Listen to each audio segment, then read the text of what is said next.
அனைவருக்கும் வணக்கம். சோதனை செய்வோம், சாதனை செய்வோம். சோதனை செய்வோம், நம்மை சோதனை செய்வோம். சோதனை செய்வோம், நம்மை சோதித்து பார்ப்போம். மனிதனாக வாழுகின்றோமா, இல்லை மிருகமாக வாழுகின்றோமா? இயற்கை நம்மை விரும்புகின்றதா, இல்லை இன்னல் தந்து திருத்துகின்றதா? செயற்கை நம்மை அடிமைப்படுத்துதா, இல்லை பொருள் மோகம் ஆட்டி படைக்குதா?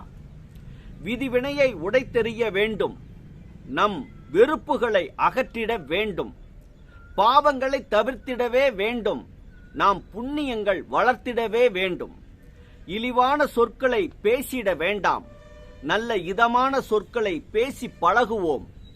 தவறான செயல்களை செய்திட வேண்டாம், நல்ல நன்மை தரும் இறைப்பணியை செய்து மகிழ்வோம். வறுமை நிலை வாழ்க்கைதனை மாற்றிட வேண்டும், நம் வளமான வாழ்க்கையை வாழ்ந்திட வேண்டும். அறியாமை இருள்நிலையை அகற்றிட வேண்டும், நம் அறிவாலே அறநெறி வளர்த்திட வேண்டும். நன்றி.